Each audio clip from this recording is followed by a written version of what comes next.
नमस्कार मित्रांनो, मी करण माळी, director of वेदांकुर group. मित्रांनो, आज आपण थर्ड पार्टी मॅन्युफॅक्चरिंग संदर्भात थोडक्यात माहिती घेणार आहोत. ॲक्चुअली थर्ड पार्टी मॅन्युफॅक्चरिंग म्हणजे काय? किंवा थर्ड पार्टी मॅन्युफॅक्चरिंग कोण करू शकतं? किंवा का केलं जातं?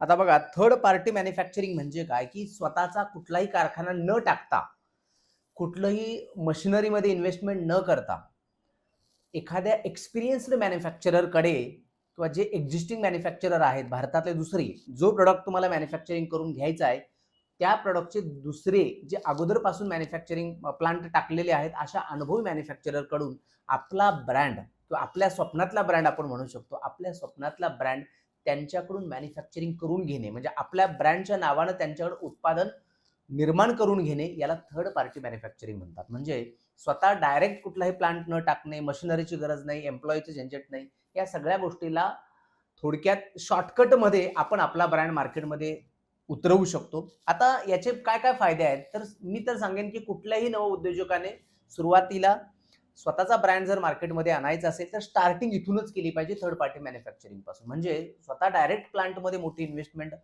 करण्यापेक्षा अगोदर एक्सपिरियन्स्ड एखाद्या मॅन्युफॅक्चरकडून जे अगोदरपासून ऑलरेडी या क्षेत्रात खूप वर्षापासून काम करतायत, तर अशा मॅन्युफॅक्चरकडून आपला ब्रँड मॅन्युफॅक्चरिंग करून घेणे आणि मग तो आपल्या ब्रँडनं आपल्याला पाहिजे तसं डिझाइन करणं आणि किंवा आपल्याला पाहिजे ती एम-आर-पी ठेवून आपण तो मार्केटला लॉन्च करू शकतो.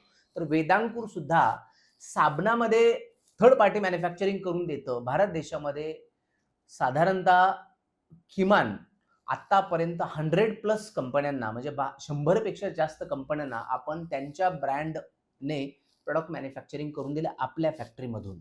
आता याच्यामध्ये आपण सविस्तर इन्फॉर्मेशन घेणार आहोत. काय-काय करायला लागतं, सुरुवात कशी होते, डॉक्युमेंटेशन काय आहे, हे सगळं मी तुम्हाला माहिती देणार आहे. अगोदर आपण बघूया, की थर्ड पार्टी मॅन्युफॅक्चरिंग करताना डॉक्युमेंटेशनचा काय विषय आहे? ज्याला आपण हा प्रॉडक्ट जर मॅन्युफॅक्चरिंग करून घेणार आहात. आता एक उदाहरण घेऊया आपण. समजा एक श्रीकांत पाटील नावाची व्यक्ती वेदांगूरकडे त्यांच्या नावानं साबण बनवू इच्छित आहे. म्हणजे श्रीकांत पाटील सरांनी कुठलाही स्वतःचा प्लांट टाकलेला नाही. मात्र ते स्वतःचा ब्रँड मार्केटमध्ये उतरवणार आहेत.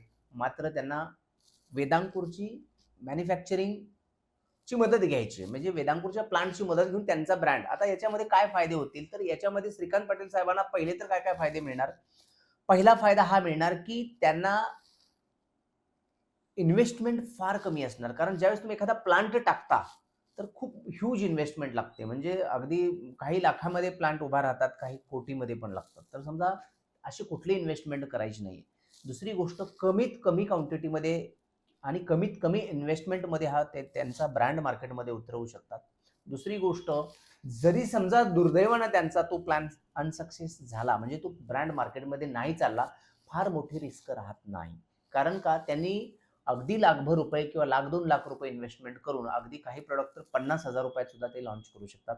अगदी 50,000 1 लाख रुपयेला स्टार्टिंग इन्व्हेस्टमेंट करून ते मार्केट सर्व्हे करू शकतात. मार्केटमध्ये तो प्रॉडक्ट उतरवू शकतात आणि मार्केटचे फीडबॅक्स कलेक्ट करू शकतात आणि मग जसं मार्केटमध्ये डिमांड वाढेल तसे ते प्रॉडक्ट मोठ्या लेव्हलला मॅन्युफॅक्चरिंग करू शकतात.